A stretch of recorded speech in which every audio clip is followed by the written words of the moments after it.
Bonjour à tous et à toutes et à tous, c'est la méthode Coco. On se retrouve aujourd'hui pour le deuxième épisode de mon podcast. Déjà, un grand merci à tout le monde pour tous les retours positifs, pour les retours aussi négatifs, parce que ça permet aussi de progresser. J'ai sorti, pour rappel, mon épisode la semaine dernière sur la VO2 Max, et vous avez été nombreux du coup à me poser des questions, que ce soit sur comment adapter, comment travailler cette VO2 Max, ou plein d'autres questions, donc c'était déjà très très positif. Je vous remercie pour tout ça, ça me fait vraiment plaisir.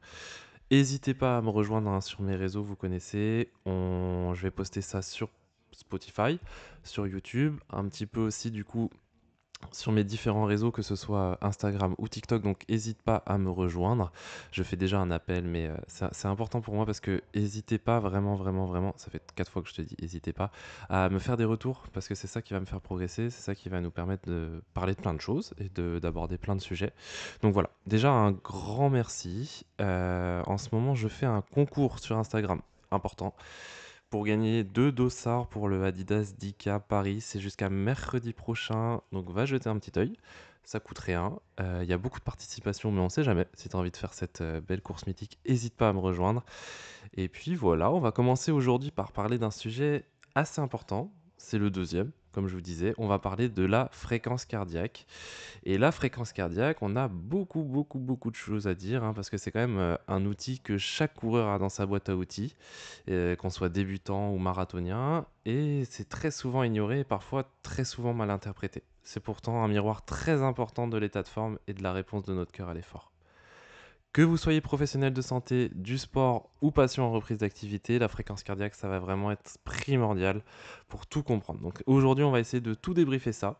On va essayer de comprendre ce que va mesurer réellement la fréquence cardiaque, ce qu'elle va nous dire ou pas sur l'état physiologique d'un individu ou de vous-même et comment l'utiliser concrètement dans une logique d'activité physique ou de prescription d'activité physique pour vos patients. Et on va revoir ensemble les bases théoriques, les formules, les limites et surtout comment l'intégrer de façon intelligente dans la pratique. Ça fait beaucoup de choses, donc on va commencer tout de suite. Allez, c'est parti, on attaque. Alors, on va commencer déjà par définir qu'est-ce que c'est que la fréquence cardiaque. Bon, la fréquence cardiaque, hein, tout simplement, ça va être le nombre de battements du cœur par minute. Ça va refléter l'effort en fait que doit produire ton cœur pour alimenter les muscles en oxygène. L'unité de la fréquence cardiaque, hein, vous la connaissez tous et toutes, ça va s'appeler les battements par minute ou BPM. Pour faire une petite métaphore, imaginez qu'en fait votre cœur c'est une pompe. Plus vous êtes entraîné, plus cette pompe devient puissante et efficace. À l'effort, elle va envoyer le sang plus vite et au repos, elle se permet de tourner plus doucement. Mais au-delà d'un chiffre sur une montre, la fréquence cardiaque, ça va quand même être un indicateur central de la réponse physiologique à l'effort. Elle te permet d'évaluer ta capacité aérobie, ou alors en médecine du sport, de prescrire des intensités adaptées et de suivre la progression ou la récupération d'un patient ou d'un sportif. Ça, c'est tout à fait valable aussi dans la population générale. On va voir ça après, mais si tu connais un petit peu toutes tes zones de fréquence cardiaque, ça va te permettre, toi, de te réentraîner de la meilleure des façons et de surtout comprendre en fait comment fonctionne ce cœur et comment fonctionne ta fréquence cardiaque. Alors, la fréquence cardiaque, en fait, ça te demande aucun effort, c'est quelque chose qui est fait de façon innée. Et en fait, derrière chaque battement de cœur, il y a une régulation fine et continue, orchestrée par un chef d'orchestre un petit peu invisible, qu'on va appeler le système nerveux autonome. En fait, ta fréquence cardiaque, elle est régulée par un équilibre entre système sympathique, qu'on va un petit peu définir comme accélérateur, et le système parasympathique, qui lui va être plutôt le frein. Ok. À l'effort, on va avoir une stimulation sympathique qui va augmenter la fréquence cardiaque. Donc typiquement, toi, tu es en train de monter les escaliers de ton immeuble, la stimulation sympathique va augmenter cette fréquence cardiaque. Ensuite, tu viens d'arriver sur ton palier, le parasympathique va ralentir le rythme. Cet équilibre, en fait, entre accélérateur et frein, ça va être un vrai reflet de l'état physiologique d'une personne. Chez un sujet en bonne santé, bien entraîné, ce système, il va être quand même très réactif. La fréquence cardiaque va monter très vite, puis redescendre très rapidement après. On verra ça plus tard. A l'inverse, une fréquence cardiaque élevée au repos ou une baisse lente après l'effort va potentiellement révéler une mauvaise récupération, un état de fatigue chronique, voire potentiellement un déséquilibre du système nerveux autonome. C'est pourquoi en fait le suivi de la fréquence cardiaque va être vraiment très important, sans non plus tomber dans l'hypervigilance, hein, ça c'est important, on va pas checker sa fréquence cardiaque toutes les minutes. On va avoir des moments un petit peu plus de fatigue, on va avoir des pathologies, on peut avoir aussi des médicaments. Voilà, faut pas tomber dans cette hypervigilance de la fréquence cardiaque. C'est important de la surveiller, notamment dans la partie réentraînement, dans la partie entraînement du sportif, même des personnes non sportives, mais ça va être vraiment important de se détacher de tout ça. Et on va voir après pourquoi, parce que du coup, la fréquence cardiaque est quand même multifactorielle et surtout mesurée par des choses qui ne sont pas forcément extrêmement, extrêmement fiables. Alors, on ne possède pas tous une montre connectée, on n'a pas tous moyen de surveiller sa fréquence cardiaque. Vous pouvez aussi travailler avec ce qu'on appelle le RPE. Le RPE, en fait, ça va être ta perception de l'effort pendant un effort. Typiquement, tu es allé courir, il faisait très chaud, tu vas évaluer la séance, je sais pas, à 7 sur 10. Ça va te permettre d'avoir un indicateur quand même assez fiable de l'intensité que tu vas avoir mis dans ta séance. On va voir encore après, je sais, je tease un petit peu la suite, comment savoir où tu te situais dans les fréquences cardiaques, dans le pourcentage. Mais du coup, ça, le RPE, c'est quand même un bon indicateur qu'on utilise, hein, notamment dans des structures médico-sociales. Puis une autre façon de le mesurer, ça s'appelle le HRV pour Heart Rate Variability. T'as vu, j'ai un anglais de fou malade. Ça va te permettre en fait de voir la capacité de ton cœur à battre de façon non régulier. En gros, souvent on pense que le cœur il bat à un rythme régulier, que entre chaque battement tu as une seconde, par exemple. En fait, c'est pas du tout le cas. Par exemple, en fait, si ta fréquence cardiaque est de 60 battements par minute, ça ne veut pas dire qu'il y a exactement une seconde entre chaque battement. Il peut y avoir 0,9 secondes, puis 1,1, puis 0,95. En fait, cette variation, elle est naturelle. C'est précisément ce qu'on va appeler variabilité de la fréquence cardiaque. Plus la variabilité est élevée, plus généralement c'est bon signe. Ça veut dire en fait que ton système nerveux autonome, et notamment le parasympathique qu'on a vu tout à l'heure, est actif et réactif. C'est ce qu'on observe chez les personnes bien entraînées et en bon état de santé. A l'inverse, une variabilité faible, c'est souvent le signe d'un stress chronique, d'une mauvaise récupération ou d'un système nerveux déséquilibré. Aujourd'hui, dans le commerce, vous avez de plus en plus d'objets connectés qui vont proposer un suivi de cet HRV, pardon, mais attention, il faut vraiment que ça soit mesuré dans des bonnes conditions. On essaie de refaire les mêmes mesures au même moment. De manière générale, quand même, on le fait le matin, au repos. C'est important et vous essayez de le refaire sur plusieurs jours. Comme ça, ce sera vraiment interprétable. Ok, maintenant comme vous avez compris un petit peu comment fonctionnait le cœur, on va voir qu'il y a plusieurs mesures clés pour cette fréquence cardiaque, et il y en a notamment 4. La première, ça va être la fréquence cardiaque de repos, ou alors FC repos. Elle est mesurée au calme, idéalement le matin au réveil, et ça va vraiment refléter la condition cardiovasculaire de base. Plus elle est basse chez un sujet entraîné, plus cela traduit une bonne adaptation cardiaque. Attention, une fréquence cardiaque très basse peut être aussi pathologique selon le contexte, donc ça reste quand même à surveiller. Deuxième point, vous avez la fréquence cardiaque maximale ou FC max. Ça correspond à la fréquence cardiaque la plus élevée qu'une personne peut atteindre à l'effort maximal. Ça va varier selon l'âge, la génétique et le niveau d'entraînement. Souvent, on est resté sur le calcul de base, 220 moins l'âge, et ça vous permet d'avoir votre fréquence cardiaque maximale. Ça, il y a quand même beaucoup de limites et il y a beaucoup de variabilités individuelles. Donc, pour moi, n'utilisez Enfin, alors, si vous n'avez pas le moyen, d'avoir vraiment votre fréquence cardiaque maximale, de l'évaluer dans un laboratoire sur une épreuve d'effort, 220 moins l'âge, ça peut être intéressant, mais vous avez d'autres formules, d'accord? Ça peut être quand même une bonne base. Pour moi, la formule la plus précise, ça va être celle de Gelich, qui se calcule de la façon suivante. Donc vous faites 207 moins, entre parenthèses, 0,7 fois l'âge. C'est le moment de noter. 207 moins, entre parenthèses, 0,7 fois l'âge. Par exemple, pour un homme de 30 ans, sa fréquence cardiaque max théorique serait de 207 moins, toujours entre parenthèses, 0,7 fois 30, ce qui va vous faire un résultat de 186 BPM par minute. Donc ça, ce sont deux calculs que vous pouvez appliquer assez facilement dans votre quotidien. J'ai oublié pour le premier calcul de Astran, désolé, c'est pas du tout linéaire. Vous avez donc 220 moins l'âge pour les hommes et 226 moins l'âge pour les femmes, parce que généralement, les femmes ont une fréquence cardiaque un petit peu plus élevée. D'accord? Donc vous avez ces deux calculs, soit Astran, soit Jelish, que vous choisissez en fonction de ce que vous préférez.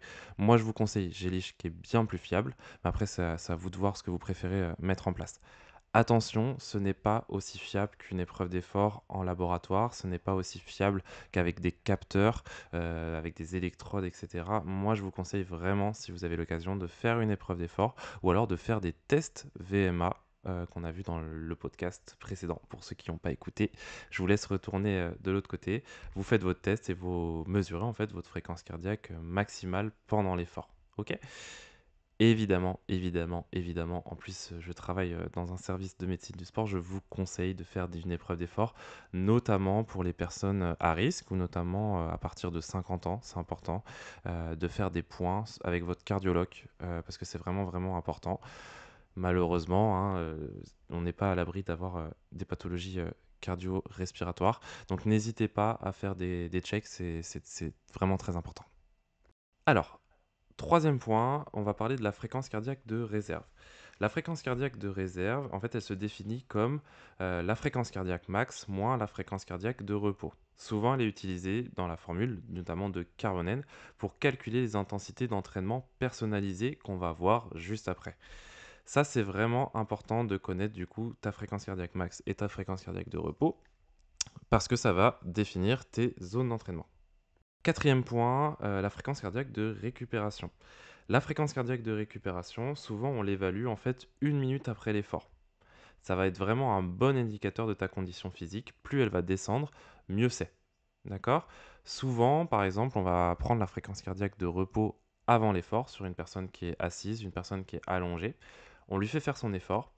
L'idéal, ce serait que 1 minute après l'effort, elle soit quand même descendue au moins de moitié entre la fréquence cardiaque de repos et la fréquence cardiaque max. Ok, je sais pas si je suis très clair.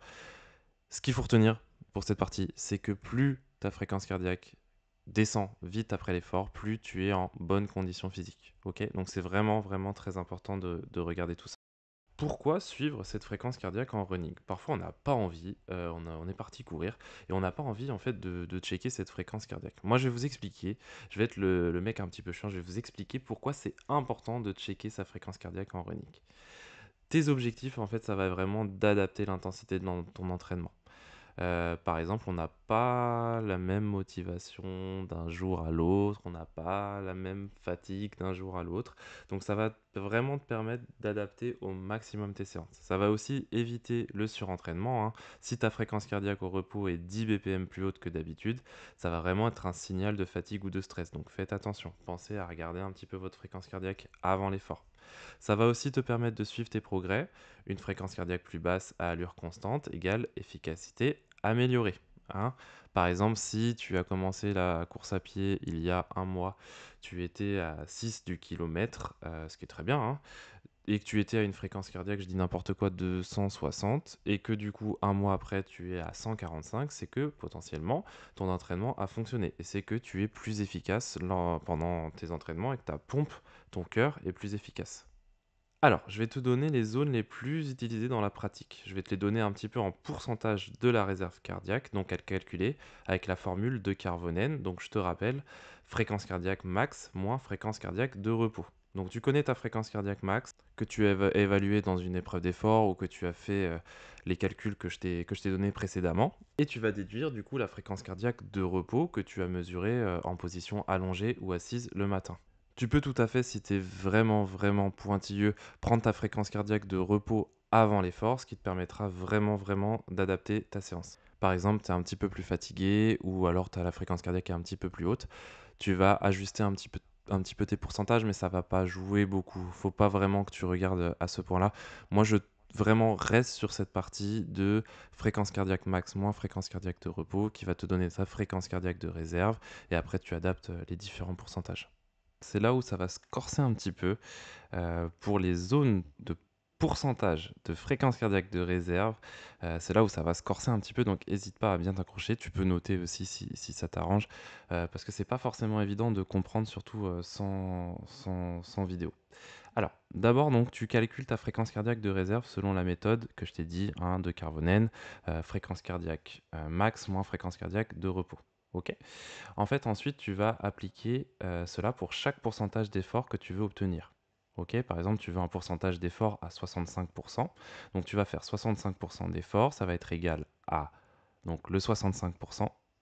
multiplié par la fréquence de cardiaque de réserve, pardon, plus la fréquence cardiaque de repos. Ok, si je reprends donc 65%, donc ça va faire 65 multiplié par la fréquence cardiaque de réserve, que tu mets entre parenthèses, plus la fréquence cardiaque de repos. Donc, si tu veux effectuer une séance à 65% de la fréquence cardiaque de réserve, que tu as une fréquence cardiaque max de 185 battements par minute et une fréquence cardiaque au repos de 60 battements par minute, le calcul sera le suivant.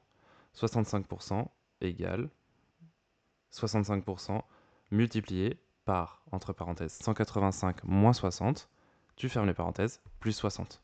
Ok? En gros, tout ça, c'est un petit peu compliqué, mais ça va vraiment te permettre d'avoir les zones que je vais te donner juste après. Ok? Ces zones-là, c'est tout à fait possible de les avoir par des calculs un petit peu compliqués, comme je t'ai dit, mais tu peux aussi partir de ta fréquence cardiaque max. D'accord? Donc, tu as ta fréquence cardiaque max. Ton coach, il te dit que tu dois faire ta séance à 80%. Tout simplement, tu vas multiplier en fait ta fréquence cardiaque max par le pourcentage. Et ça va te permettre d'avoir ta fréquence cardiaque maximum que tu dois viser.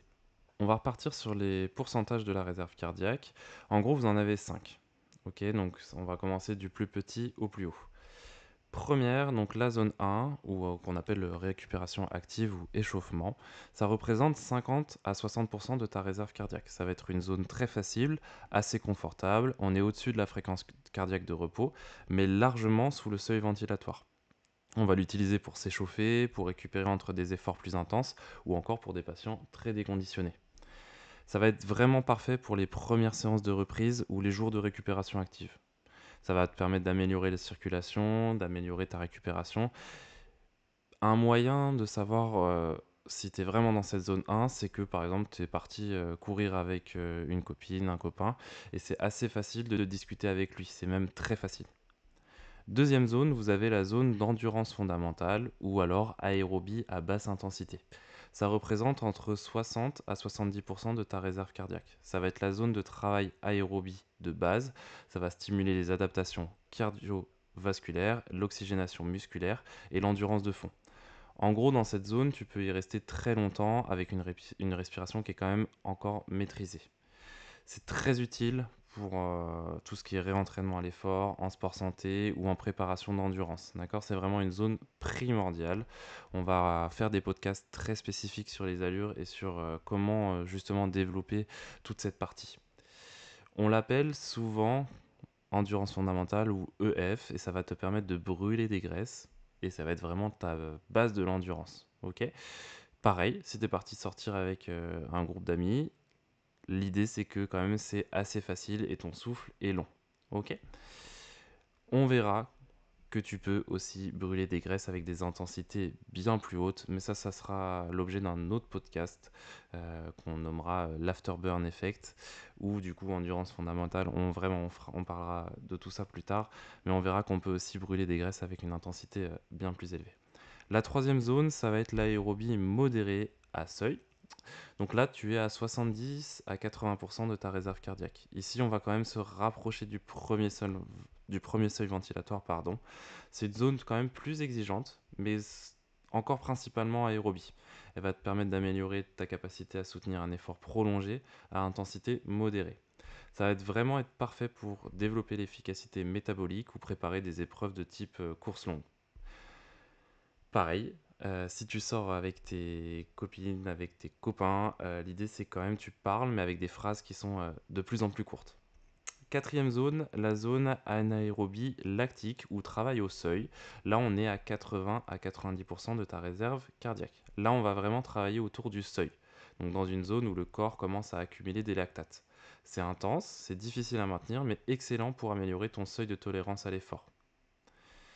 Là, ton souffle est très court, du coup c'est très difficile de respirer et vraiment tu vas réserver ça quand même pour des personnes qui sont assez entraînées ou des sportifs qui sont vraiment sous surveillance adaptée. Voilà. On ne se lance pas dans des séances quand on débute le deuxième jour de sa prépa ou le deuxième jour je sais pas, de son début de course à pied, on fait attention.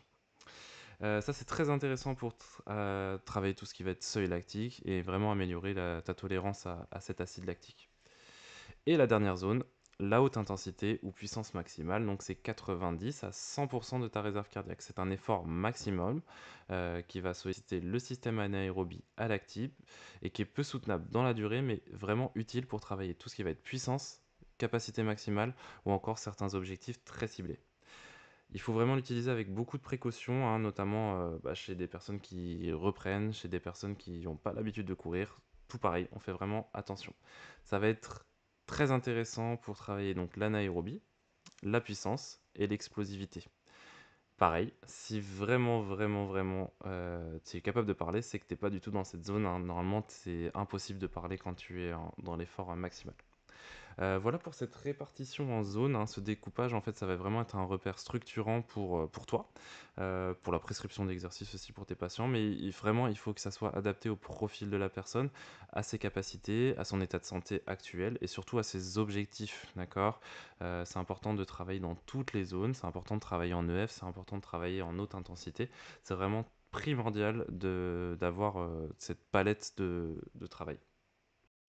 Alors, c'est vraiment important de comprendre que du coup, vous n'allez pas progresser parce que vous êtes tout le temps dans la zone 5. Vous n'allez pas progresser parce que vous êtes tout le temps dans la zone 1. D'accord? C'est vraiment important de travailler les différentes zones. On verra ça plus tard, je pense, dans un podcast bien plus spécifique. Mais il faut vraiment se dire que du coup, vous ne pouvez pas travailler tout le temps à la même allure. Au contraire, vous allez créer de la fatigue, vous allez créer des blessures. Donc c'est vraiment important de ne pas faire tout au maximum. On commence toujours par des petites intensités, on essaye de faire du long, on essaye de faire du plus court, comme dans le podcast que je vous ai sorti la semaine dernière sur la VMA. Par exemple, je vous ai fait un petit exemple pour un coureur ou une coureuse qui sort 3 fois par semaine.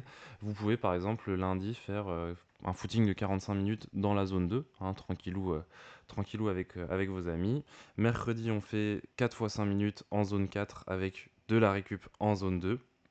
Et dimanche, sortie longue en zone 2-3, hein. L'objectif, c'est vraiment d'alterner les sollicitations pour maximiser vraiment l'adaptation cardio. Alors, comment mesurer en fait ta fréquence cardiaque? Comme je te disais tout à l'heure, hein, tu as les épreuves d'effort, tu as aussi les calculs, mais tu peux aussi mesurer ta fréquence cardiaque de façon traditionnelle, hein. Tu vas prendre ton pouls manuellement, il suffit de poser simplement tes 2 doigts sur ton poignet ou ton cou et de compter le nombre de battements pendant 15 secondes et tu le multiplies par 4. C'est facile, mais souvent c'est assez imprécis, hein. C'est ce que je faisais à l'école, hein. Je suis un petit peu de la vieille école. Voilà, c'est une manière de mesurer tes battements par minute. Si tu veux quelque chose de plus précis et pratique, tu peux utiliser des ceintures cardio ou des montres connectées qui vont suivre en continu ta fréquence cardiaque. Souvent, tu as des alertes, pas visuelles, mais des alertes sonores pour t'indiquer si tu es dans la bonne zone. Mais souvent, en fait, ces outils sont super, mais au niveau de la fiabilité, c'est pas forcément très très fiable.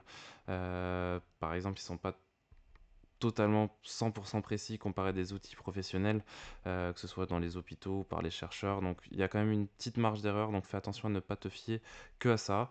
Mais pour un entraînement de tous les jours, ça reste quand même suffisant si tu restes conscient des imperfections de tout ça. Attention aux erreurs classiques, hein, une fréquence cardiaque inexacte, comme je te disais, la montre souvent elle capte des mouvements de bras ou des erreurs de capteur, donc fais attention, on peut tomber dans une surinterprétation des données et la fréquence cardiaque ne fait pas tout, il est important de savoir quand se fier à d'autres indices, comme je te disais, comme l'effort perçu sur 10. On va passer à la dernière partie, donc plutôt sur la partie enjeux médicaux et précautions. Vraiment la fréquence cardiaque, ça peut devenir un signal d'alerte, hein, pour que ce soit, par exemple la tachycardie excessive au repos, pour des patients qui sont hors fièvre ou stress. Si la fréquence cardiaque reste très élevée longtemps après l'effort ou alors des sensations d'oppression, de vertige et d'essoufflement inhabituels, pensez, si ça vous arrive, à consulter un médecin du sport ou un cardiologue, c'est primordial. Ne restez pas dans la nature comme ça, c'est vraiment très important de consulter. On ne sait jamais, c'est important à partir de 50 ans de faire des check-ups réguliers. Donc pensez à vous rapprocher de votre cardiologue, ça coûte rien de le faire. Peut-être qu'il pourra vous rassurer, peut-être qu'il n'y a rien. Mais c'est vraiment important de prendre toutes les mesures nécessaires parce on n'est jamais à l'abri. Ça peut toucher tout le monde, ça peut toucher votre voisin, ça peut toucher votre famille. Enfin, faites vraiment, vraiment vraiment attention à checker tout ça. Il y a d'autres cas particuliers, hein, que ce soit dans les troubles cardiaques, c'est vraiment important d'avoir des suivis médicaux et par exemple pour des patients qui ont été suivis en cardiologie et qui sont autorisés à reprendre, pensez à faire des retours progressifs et vraiment sous contrôle. Pour terminer, pensez toujours à vous échauffer avant un effort. On en a parlé dans le premier podcast, je sais que je me répète, je radote, je commence à vieillir, mais toujours s'échauffer avant tout type d'effort. D'accord? Ne pas courir malade ou en étant fiévreux et faites attention du coup à l'hydratation. C'est vraiment très important. Moi, mon conseil, le meilleur conseil, c'est vraiment vous prenez un verre d'eau juste avant de partir et ça va vous permettre d'être vraiment hydraté. Pensez vraiment à ça, c'est primordial. Je sais que ça peut influencer sur les besoins de certaines personnes, ça peut pousser sur la vessie, mais vraiment pensez à vous hydrater toute la journée. On boit de façon très régulière et du coup, juste avant la sortie. On arrive à la fin de ce podcast, malheureusement. Ce qu'il faut que tu retiennes, c'est que la fréquence cardiaque, vraiment, c'est pas juste un chiffre. Ça va vraiment être un outil de dialogue entre toi et ton corps. Vraiment, l'important, ça va être de l'écouter, c'est de progresser sans brûler les étapes. Ton cœur, c'est vraiment un chef d'orchestre qui va ajuster le tempo de chaque instrument et en fait, ça va te permettre d'adapter tes efforts à la forme réelle du jour. Jour après jour, c'est vraiment important. Ce qu'il va falloir retenir de ce podcast, c'est que la fréquence cardiaque au repos et de récupération, c'est vraiment des indicateurs de santé importants. Je te rappelle, si tu as une bonne capacité de récupération, c'est que tu es en bonne santé, donc 1 minute, voire 3 minutes après l'effort, c'est important de regarder tout ça. Tu as aussi les zones d'entraînement qui vont te permettre de structurer la progression avec la fréquence cardiaque de réserve. Et surtout, hein, écouter son cœur, c'est s'entraîner intelligemment. Donc, n'hésite pas à refaire des checks, n'hésite pas à refaire des points avec ton cardiologue, si ça on en a parlé à la fin. Mais n'hésite pas, du coup, tous les jours à rechecker ta fréquence cardiaque max. Regarder, par exemple, si sur tes allures, tu as réussi à baisser ta vitesse. C'est vraiment important. Si cet épisode t'a plu, n'hésite pas à le partager. Vous pouvez me retrouver sur mes différents réseaux sociaux, La Méthode Coco, sur Instagram, sur YouTube, sur Spotify, sur TikTok, un petit peu partout en fait.